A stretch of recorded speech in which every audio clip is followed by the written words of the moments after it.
Episode 17। बरसात की रात थी। आसमान में काले बादल थे और बीच बीच में बिजली चमककर मानो सब कुछ रोशन कर देती थी। हवा में नमी और ठंडक घुली हुई थी। सड़क पर जगह जगह पानी भर चुका था और वहीं बारिश की बूंदें कभी धीमी कभी तेज खिड़की के शीशों पर बज रही थीं। आरव अपने कमरे में अकेला बैठा था। उसके हाथ में एक पुरानी डायरी थी। ये वही डायरी थी जिसे उसने सालों पहले कॉलेज के दिनों में लिखा था। उसमें हर छोटे बड़े राज, हर एहसास और हर उस पल की कहानी थी जिसे उसने किसी के साथ साझा नहीं किया था। लेकिन आज उसका मन डायरी खोलकर पढ़ने का नहीं था। आज उसका मन उस अतीत को जीने का था जिसे वो बार बार पीछे छोड़ना चाहता था, लेकिन छोड़ नहीं पा रहा था। वो खिड़की के पास खड़ा होकर बाहर गिरती बारिश को देखने लगा। बूंदों के बीच से उसे बार बार किसी की परछाई दिखाई देती थी। किसी की हंसी कानों में गूंजती थी, वही हंसी जो उसके दिल को हमेशा हल्का कर देती थी। रिया, आरव ने बुदबुदाते हुए कहा। हाँ, वही रिया, उसकी पहली मोहब्बत। बारिश की बूंदों के साथ यादों की परतें खुलने लगीं। उसे याद आया वो पहली मुलाकात। कॉलेज का पहला दिन था। सभी नए छात्र नर्वस थे। वो खुद भी भीड़ में खोया हुआ था। तभी अचानक तेज हवा चली और किसी की किताबें जमीन पर गिर पड़ीं। आरव झुककर किताबें उठाने लगा और जैसे ही उसने किताबें उस लड़की की ओर बढ़ाईं, उसकी नज़रें उससे टकराईं। बड़ी बड़ी मासूम आंखें, हल्की सी मुस्कान और चेहरे पर अजीब सी मासूमियत। वो थी रिया। थैंक यू, उसने मुस्कुराते हुए कहा। वेलकम, आरव ने हकलाते हुए जवाब दिया। उसी दिन से आरव के दिल में कुछ हलचल शुरू हो गई थी। धीरे धीरे दोनों की बातें बढ़ीं। प्रोजेक्ट्स, लाइब्रेरी, कैंटीन, हर जगह भी एक दूसरे से टकरा जाते थे। पहले ये टकराहटें संयोग लगती थीं, बाद में जानबूझकर की गई मुलाकातें। रिया बहुत हंसमुख थी। वो छोटी छोटी चीज़ों में खुश हो जाती थी।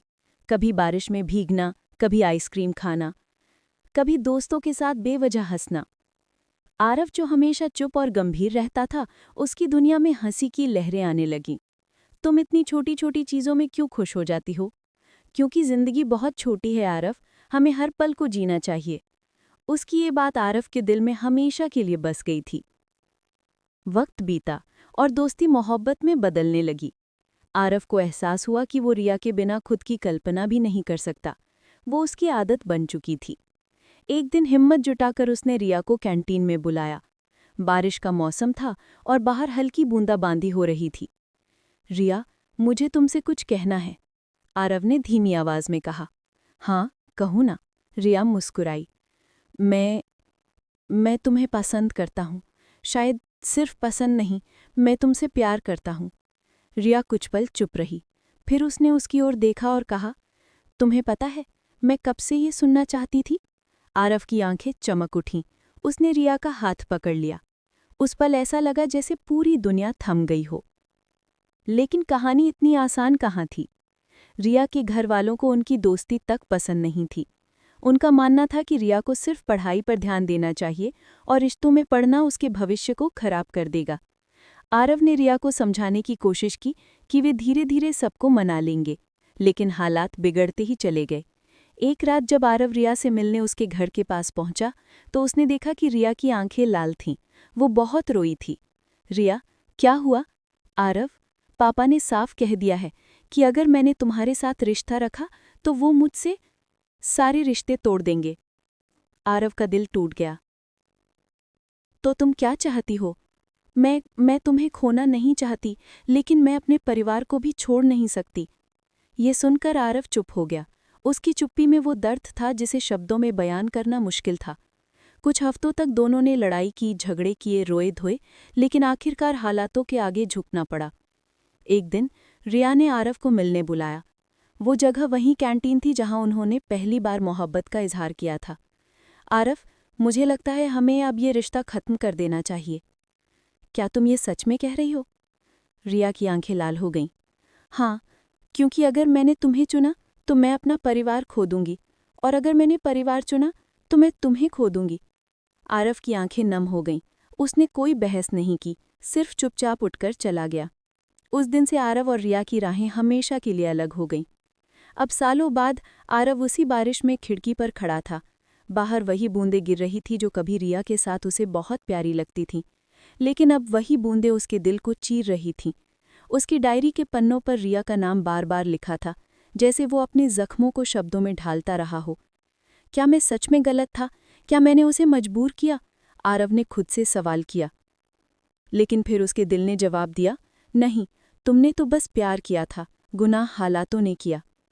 इसी सोच में डूबा वो बैठा ही था कि उसका फ़ोन बज उठा। स्क्रीन पर एक अनजान नंबर चमक रहा था। हेलो, क्या आप आरव बोल रहे हैं? जी, कौन? मैं रिया की दोस्त नेहा बोल रही हूँ। आरव का दिल धड़क उठा। रिया, कैसी है वो? फ़ोन के उस पार से कुछ पल चुप्पी रही, फिर नेहा की आवाज़ आई। आरव, मुझे अफ़सोस है कहना पड़ रहा है। रिया अब इस दुनिया में नहीं है। आरव के हाथ से फ़ोन छूटकर ज़मीन पर गिर गया। उसकी आंखें फटी रह गईं। नहीं, ये झूठ है, ये सच नहीं हो सकता। लेकिन सच यही था। वो रात आरव के लिए सबसे लंबी रात बन गई। उसने पूरी रात रिया की तस्वीरें देखीं, उनकी पुरानी चैट्स पढ़ीं और खुद से सवाल करता रहा कि क्यों। उसका दिल टूट चुका था, लेकिन उसके भीतर कहीं गहराई में ये भी एहसास था कि शायद रिया भी उससे बिछड़ने के बाद कभी खुश नहीं रह पाई थी। आरव ने खिड़की से बाहर आसमान की ओर देखा और धीरे से कहा, रिया, अगर कहीं हो तो जान लो कि मैंने तुम्हें हमेशा चाहा है और हमेशा चाहता रहूंगा। बिजली फिर से चमकी। मानो रिया ने उस पल जवाब दिया हो। बारिश रुक चुकी थी। खिड़की के बाहर सड़क पर जमा पानी अब धीरे धीरे सूखने लगा था, लेकिन आरव के दिल में जो तूफान उठा था, उसका नामो निशान तक मिटने वाला नहीं था। वो कमरे के बीचों बीच खड़ा था, उसके हाथ कांप रहे थे, आंखों से लगातार आंसू बह रहे थे। रिया की मौत की खबर उसके जहन को अंदर से चीर रही थी। ये खबर जैसे उसके सीने में एक न खत्म होने वाला खालीपन छोड़ गई थी। फोन अभी भी जमीन पर पड़ा था। नेहा की आवाज़ अब भी उसके कानों में गूंज रही थी।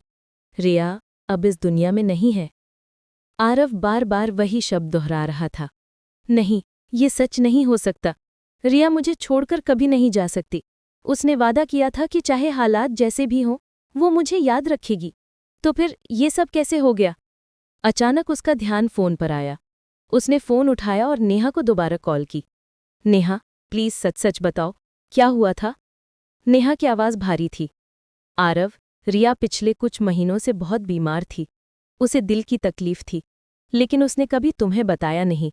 शायद वो तुम्हें और परेशान नहीं करना चाहती थी। आरव के पैरों तले ज़मीन खिसक गई। क्या? मतलब मैं कुछ कर सकता था, अगर मुझे पता होता? नेहा ने गहरी सांस ली। उसने तुम्हारे लिए एक आखिरी चिट्ठी छोड़ी है। उसमें उसने सब कुछ लिखा है। मैं तुम्हें जल्द ही वो चिट्ठी भेज दूंगी। आरव ने कॉल काट दी। उसकी सांसें भारी हो गई। उसके दिमाग में सवालों का बवंडर चल रहा था। क्यों रिया? क्यों छुपाया तुमने? क्यों मुझे अंधेरे में रखा? लेकिन फिर उसी वक्त उसके दिल में एक अजीब सी शांति आई। उसे लगा जैसे रिया ने अपने आखिरी पलों में भी उसे याद किया था, उसके लिए कुछ लिखा था। दिन बीतते गए, लेकिन आरव के लिए हर दिन बोझिल हो गया। वो दफ्तर जाता तो सही, पर वहां काम पर ध्यान नहीं लगा पाता। फाइलें खुली रह जातीं, लेकिन उसका मन बार बार रिया की तरफ चला जाता। उसके डेस्क पर रखे पुराने फोटो फ्रेम में अब भी उसकी और रिया की कॉलेज ग्रुप वाली तस्वीर लगी थी। रातों में वो करवटें बदलता, कभी डायरी पढ़ता, कभी पुरानी चैट स्क्रॉल करता। उसकी जिंदगी का हर कोना रिया से भरा था। दोस्तों ने समझाने की कोशिश की, आरव, तुम्हें आगे बढ़ना होगा। लेकिन आरव हर बार यही कहता, कैसे आगे बढ़ूं जब मेरा अतीत ही मेरी जिंदगी था। करीब एक हफ्ते बाद नेहा उसके घर आई। उसके हाथ में एक लिफाफा था। ये लो, रिया की आखिरी चिट्ठी। उसने खास तौर पर कहा था कि ये तुम्हें दी जाए। आरव के हाथ कांप गए। उसने लिफाफा थामा, लेकिन खोलने की हिम्मत नहीं जुटा पा रहा था। उसकी आंखें नम थीं। नेहा ने उसके कंधे पर हाथ रखा। साहस रखो आरव, रिया चाहती थी कि तुम उसकी बातें पढ़ो। शायद यही तुम्हें जीने की ताकत दे। नेहा चली गई। कमरे में सिर्फ आरव और वो लिफाफा रह गए। कई घंटों बाद आखिरकार उसने लिफाफा खोला। उसमें सफ़ेद रंग का कागज़ था, जिस पर रिया की लिखावट साफ साफ झलक रही थी। प्रिया आरव, अगर तुम ये चिट्ठी पढ़ रहे हो तो इसका मतलब है कि मैं अब इस दुनिया में नहीं हूं। सबसे पहले तो माफ़ी, हाँ, तुम्हें ये दर्द देने के लिए।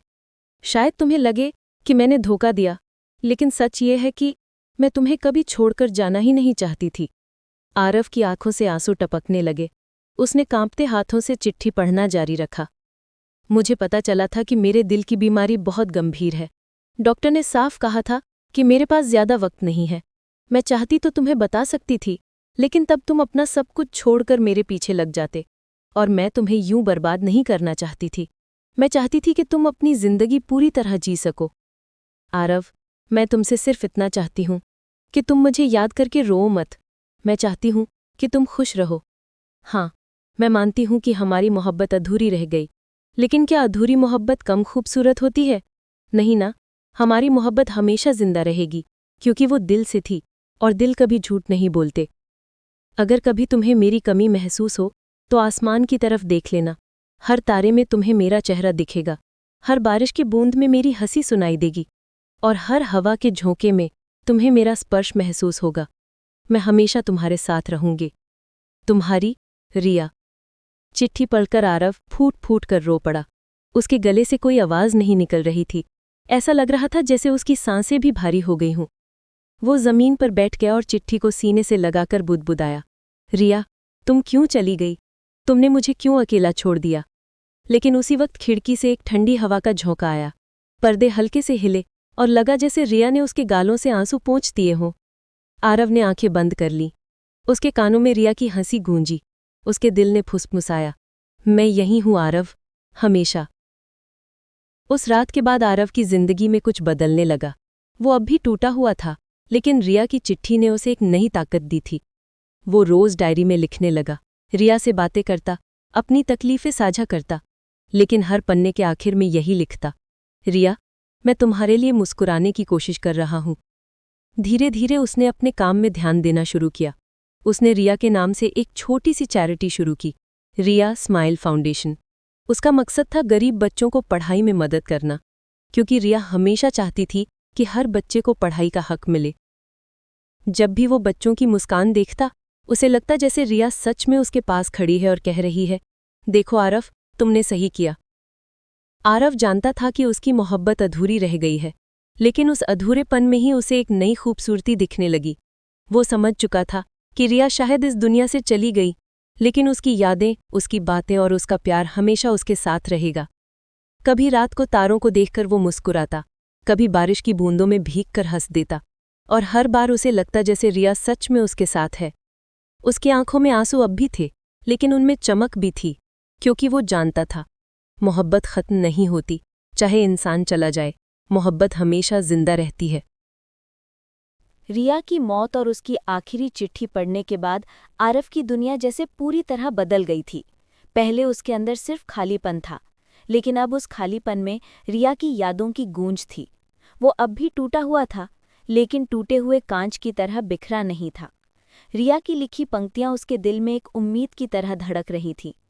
अगर कभी तुम्हें मेरी कमी महसूस हो तो आसमान की तरफ देख लेना। करीब 1 महीने बाद जब आरव धीरे धीरे अपने काम और फाउंडेशन में व्यस्त होने की कोशिश कर रहा था, तभी उसके पास एक मेल आया। मेल उसके पुराने कॉलेज ग्रुप से था। इस बार हमारी बैच का रियूनियन हो रहा है, सबको आना है। तारीख 15 मार्च, जगह मुंबई। आरव कई मिनटों तक उस मेल को देखता रहा। उसका दिल धड़कने लगा। कॉलेज, वही जगह जहां उसने पहली बार रिया को देखा था। वही गलियारे, वही लाइब्रेरी, वही कैंटीन, सब कुछ उसकी आंखों के सामने घूम गया। पहले तो उसने तय कर लिया कि वो नहीं जाएगा। मैं वहां जाऊंगा तो सिर्फ रिया की यादें तड़पाएंगी। लेकिन फिर उसी पल उसे रिया की चिट्ठी याद आई। मैं चाहती हूं कि तुम खुश रहो। उसने गहरी सांस ली और खुद से कहा, शायद मुझे जाना चाहिए। रिया मुझे देखकर यही चाहती कि मैं अपनी जिंदगी जीऊं। रियूनियन का दिन आ गया। आरव ट्रेन से मुंबई निकला। खिड़की से बाहर देखता रहा। गुजरते पेड़, गांव, शहर, सब जैसे उसकी जिंदगी की बदलती परतें थीं। रास्ते में उसकी डायरी उसके हाथ में थी।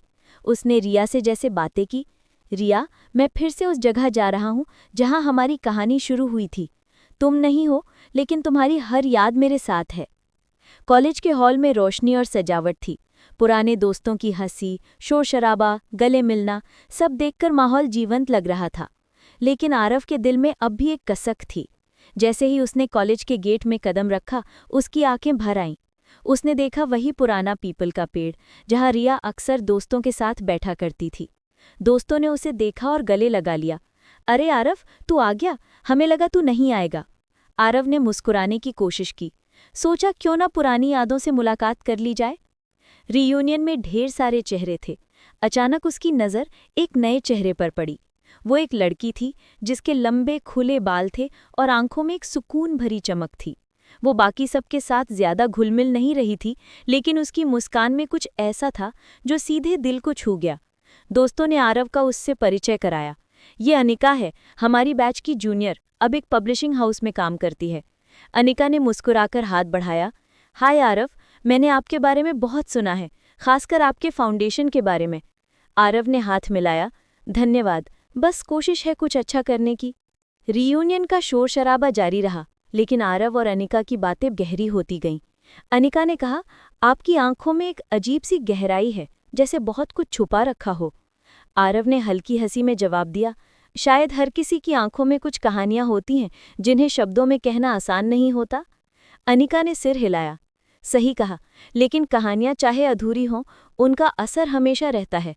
उस एक वाक्य ने आरव का दिल छू लिया। उसे लगा जैसे अनिका उसकी आत्मा को पढ़ रही हो। रियूनियन के दौरान सबने पुरानी लाइब्रेरी घूमने का प्लान किया। जब आरव वहां पहुंचा तो उसकी सांसें भारी हो गईं। वही लाइब्रेरी जहां उसने पहली बार रिया को किताबों के बीच खोया हुआ देखा था। उसकी हंसी, उसकी आंखें, उसकी आवाज, सब एक झटके में उसकी आंखों के सामने आ गए। आरव चुपचाप एक कोने में बैठ गया। तभी अनिका पास आ गई। आप अचानक चुप क्यों हो गए? आरव ने खिड़की के बाहर देखा और धीमे स्वर में बोला, यहीं मेरी जिंदगी की सबसे खूबसूरत याद शुरू हुई थी। अनिका ने कुछ समझा नहीं, लेकिन उसने और कुछ पूछा भी नहीं। उसने बस साथ में बैठकर खामोशी को साझा किया। रियूनियन खत्म हुआ। आरव जब ट्रेन से लौट रहा था तो उसके दिमाग में सिर्फ अनिका का चेहरा घूम रहा था। उसकी आंखों में एक अजीब सी मासूमियत और गहराई थी। आरव को लगा जैसे रिया उसे देख रही हो और कह रही हो, देखो आरव, जिंदगी तुम्हें एक और मौका दे रही है। लेकिन फिर उसके अंदर अपराध बोध भी जागा। क्या मैं रिया के बाद किसी और के बारे में सोच भी सकता हूँ? क्या ये उसकी मोहब्बत के साथ बेवफाई होगी? उसका दिल और दिमाग आपस में लड़ने लगे। घर लौटते ही उसके फ़ोन पर एक मैसेज आया। हाय आरव, मैं अनिका, रीयूनियन में आपसे मिलकर अच्छा लगा। कभी फाउंडेशन का काम करीब से देखना चाहूंगी। आरव ने मैसेज पढ़ा। उसके चेहरे पर हल्की सी मुस्कान आई। शायद रिया सच कह रही थी। मोहब्बत खत्म नहीं होती, बस अपना रूप बदल लेती है। उसने जवाब लिखा, जरूर, जब भी समय हो आइए। उस रात आरव नींद में भी जागा रहा। उसकी डायरी सामने रखी थी। उसने लिखा, रिया, आज किसी से मुलाकात हुई। उसका नाम अनिका है। पता नहीं क्यों पर लेकिन उसकी आंखों में तुम्हारी जैसी चमक दिखी। क्या ये तुम्हारा कोई इशारा है कि मुझे आगे बढ़ना चाहिए? मैं जानता हूं कि तुम्हें खोने का दर्द कभी नहीं मिटेगा, लेकिन शायद तुम्हारी इच्छा यही थी कि मैं जिंदगी से भागूं नहीं। अगर ऐसा है तो मैं कोशिश करूंगा, लेकिन वादा करता हूं, चाहे जो हो, तुम हमेशा मेरी पहली और सच्ची मोहब्बत रहोगी। आरव के मन में एक नई यात्रा का बीज बोया जा चुका था।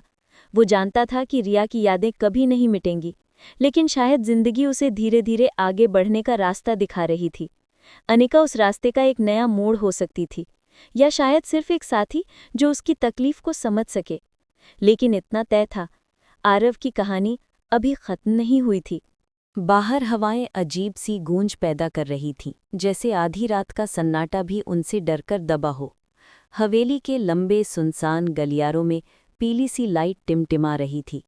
हर तरफ खामोशी का जाल सा बिछा था, लेकिन उस खामोशी के भीतर कुछ और ही चल रहा था। कुछ ऐसा जो अमन और सुहानी की धड़कनों को और तेज कर रहा था।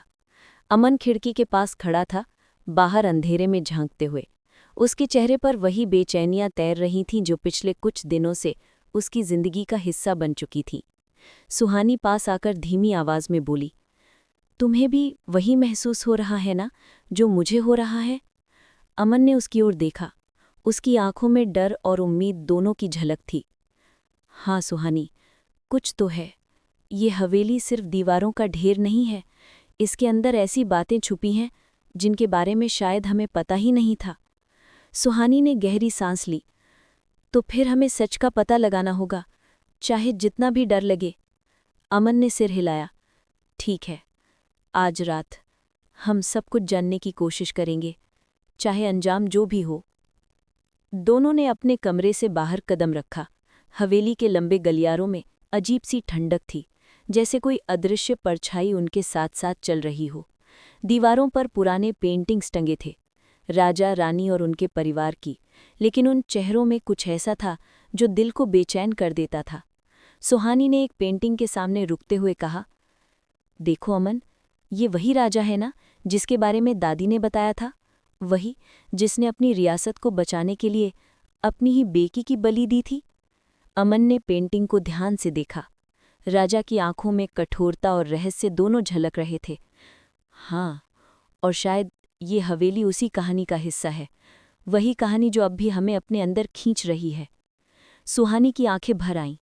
मतलब, यहाँ जो कुछ भी हो रहा है वो सिर्फ इत्तेफाक नहीं है, हम इस हवेली से किसी वजह से जुड़े हैं। चलते चलते वो हवेली के पीछे वाले हिस्से में पहुंचे। वहां एक बड़ा सा लकड़ी का दरवाज़ा था जिस पर मोटी जंजीरें लिपटी हुई थीं। दरवाजे के पास खड़े होते ही अमन और सुहानी दोनों को अजीब सा कंपन महसूस हुआ, जैसे ज़मीन उनके पैरों के नीचे से कांप रही हो। अमन ने धीरे से दरवाजे को छुआ। अचानक उसकी नसों में जैसे बिजली सी दौड़ गई। उसने हाथ पीछे खींच लिया। ये जगह, ये दरवाज़ा, लगता है यहाँ कुछ ऐसा है जिसे कोई नहीं चाहता कि हम जानें। सुहानी ने डरते डरते कहा, लेकिन अमन, अगर सच यहीं छुपा है तो हमें ये दरवाज़ा खोलना ही होगा। अमन ने चारों ओर नज़र दौड़ाई और पास रखी पुरानी अलमारी से एक लोहे की छड़ निकाली।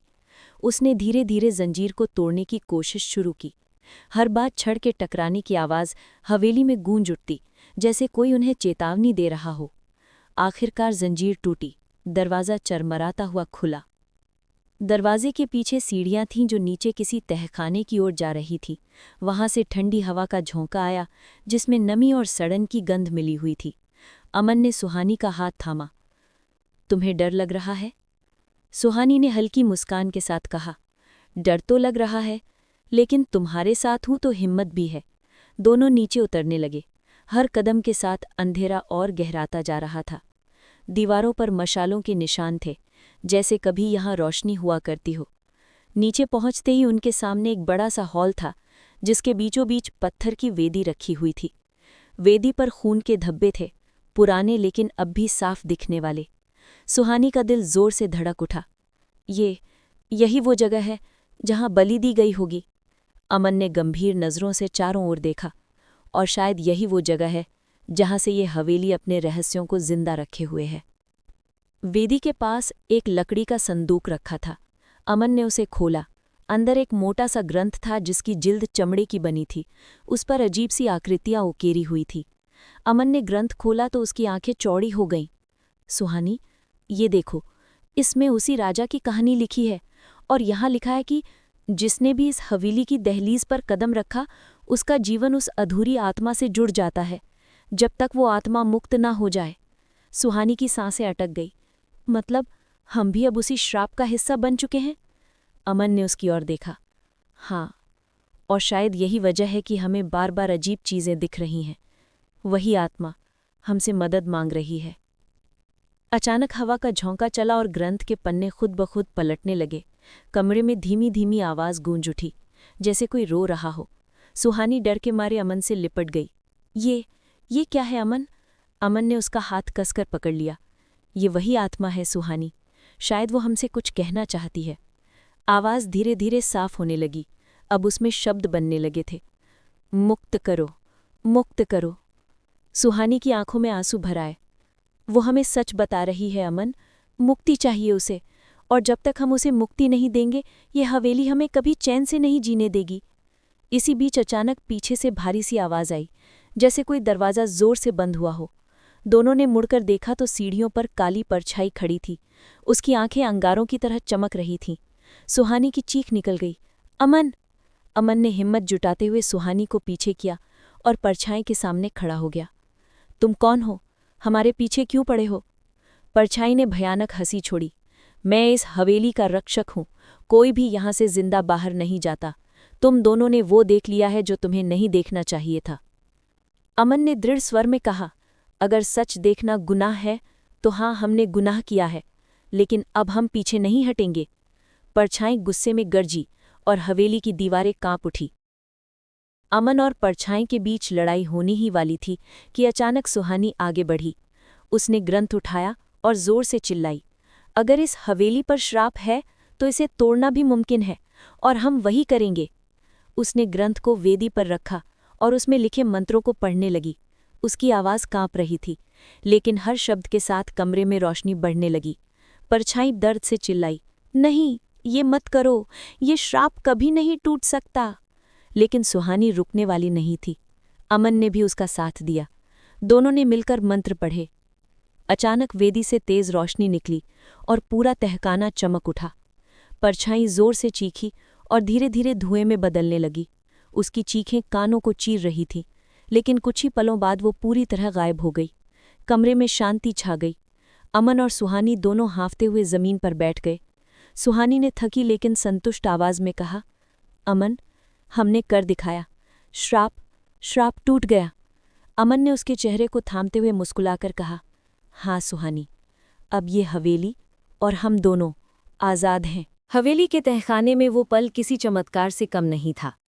वेदी से निकली रोशनी ने न सिर्फ उस काली परछाई को मिटा दिया था, बल्कि वहां फैले अंधकार को भी हमेशा के लिए चीर दिया था, जैसे सदियों से कैद की हुई सांसें आज़ाद हो गई हों।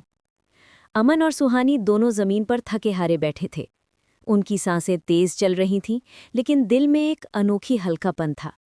सुहानी ने थरथराती आवाज में कहा, अमन, ये सब खत्म हो गया ना? अब हमें कोई डराएगा नहीं? अमन ने उसका हाथ पकड़कर सुकून से कहा, हाँ सुहानी, अब हवेली भी आज़ाद है और हम भी। लेकिन वो रुक गया। सुहानी ने हैरानी से पूछा, लेकिन क्या? अमन ने गहरी सांस ली। ये हवेली सिर्फ डर और श्राप का घर नहीं है। यहाँ कई ऐसे राज भी छुपे हैं जो शायद अब भी हमें नहीं पता। दोनों सीढ़ियां चढ़कर ऊपर आए। पहले जो हवेली डरावनी और वीरान लगती थी, अब जैसे उसमें एक नई जान आ गई थी। दीवारों पर टंगी पेंटिंग्स में रंग खिल उठे थे, झूमर की कांच की बूंदियां चमक रही थीं, और गलियारों में फैली ठंडक अब गर्माहट में बदल चुकी थी। सुहानी हैरत से चारों ओर देख रही थी। अमन, ये कैसे हो सकता है? हवेली तो जैसे बदल गई है। अमन ने मुस्कुराकर कहा, क्योंकि श्राप टूट चुका है। जब तक आत्मा कैद थी, हवेली उसी के दुख को झेल रही थी। अब वो आत्मा मुक्त हो गई है, तो हवेली भी अपनी असली रौनक में लौट आई है। अचानक हवेली के बीचों बीच घंटियों की आवाज गूंजी। दोनों चौंक कर उधर दौड़े। वे हवेली के प्रांगण में पहुंचे। वहां वही लड़की खड़ी थी, वो आत्मा जिसने कई बार उन्हें दिखकर डराया था, लेकिन इस बार उसका चेहरा शांत था। सफेद कपड़ों में लिपटी उसके चारों ओर हल्की रोशनी थी। सुहानी ने कांपते होठों से कहा, ये वही राजकुमारी है जिसे बलि चढ़ाया गया था। लड़की ने हल्की मुस्कान दी और धीरे से बोली, धन्यवाद, तुम दोनों ने मुझे सदियों पुरानी कैद से आज़ाद कर दिया है। अब मैं अपने परिवार से मिल पाऊंगी। अमन और सुहानी ने उसकी ओर देखा। दोनों की आंखों में नमी थी। अमन ने पूछा, क्या अब सब ठीक हो जाएगा? राजकुमारी ने सिर हिलाया, हाँ, अब ये हवेली डर की जगह नहीं बल्कि शांति की जगह होगी। लेकिन याद रखना, इस हवेली की रक्षा का दायित्व अब तुम्हारे हाथों में है। इतना कहकर वो रोशनी में बदल गए और धीरे धीरे गायब हो गए। सुहानी की आंखों से आंसू बह निकले। अमन, मैंने कभी सोचा भी नहीं था कि हमारी जिंदगी हमें यहाँ तक ले आएगी। डर से लड़ते लड़ते हम इतने मजबूत बन जाएंगे। अमन ने उसके आंसू पोंछते हुए कहा, सुहानी, कभी कभी जिंदगी हमें वहां ले जाती है जहां हम जाना नहीं चाहते, लेकिन असली मायने इस बात के होते हैं कि हम उससे लड़ते कैसे हैं। और तुमने खुद को साबित कर दिया है।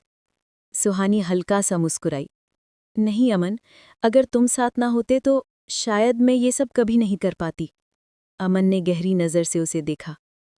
हम दोनों ने मिलकर किया है, और अब हमें एक नई शुरुआत करनी होगी।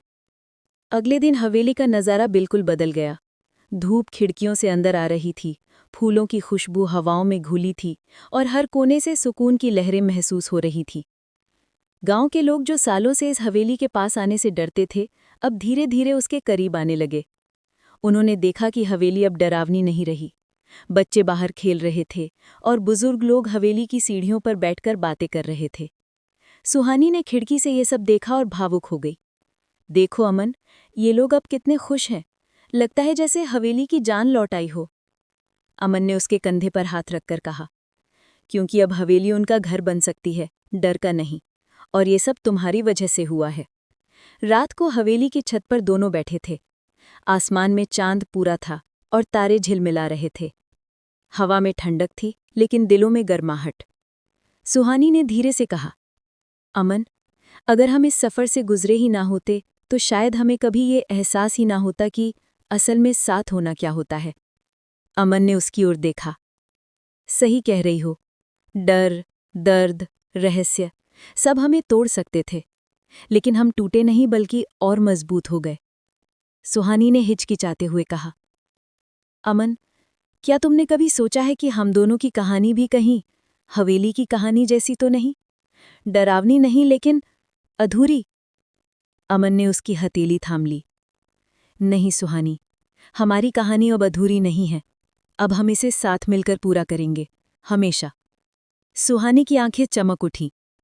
तो वादा करो, चाहे जो हो हम हमेशा एक दूसरे का हाथ थामे रहेंगे। अमन ने मुस्कुराते हुए कहा, वादा है। सुहानी ने अचानक एक सवाल पूछा, लेकिन अमन, उस ग्रंथ का क्या करेंगे? उसमें बहुत सी बातें लिखी थीं। कहीं वो फिर से किसी मुसीबत को जन्म न देबे? अमन ने शांत स्वर में कहा, उस ग्रंथ को सुरक्षित रखेंगे, क्योंकि इतिहास को मिटाना नहीं चाहिए। लेकिन अब उसका इस्तेमाल डराने के लिए नहीं, बल्कि सिखाने के लिए होगा। लोग जानेंगे कि लालच और क्रूरता इंसान को कहाँ तक ले जा सकती है। सुहानी ने सिर हिलाया। सही कहा, और ये हवेली अब डर का प्रतीक नहीं बल्कि हिम्मत और उम्मीद की निशानी होगी। सुबह की पहली किरण हवेली की दीवारों पर पड़ी। अमन और सुहानी ने मिलकर हवेली के दरवाजे पर एक नया बोर्ड लगाया, विरासत हवेली, साहस और उम्मीद की कहानी। गांव वाले खुशी से तालियां बजाने लगे। अब ये हवेली सिर्फ खंडर नहीं रही, बल्कि एक नई पहचान बन गई थी। सुहानी ने अमन की ओर देखा। अब हमारी जिंदगी भी बदल जाएगी ना? अमन ने मुस्कुराकर कहा, हाँ सुहानी, अब डर नहीं, सिर्फ उम्मीद होगी। हवेली की खिड़कियों से रोशनी बाहर फैल रही थी, जैसे वो कह रही हो कि अंधकार चाहे कितना भी गहरा क्यों ना हो, रोशनी हमेशा उसे मिटा देती है।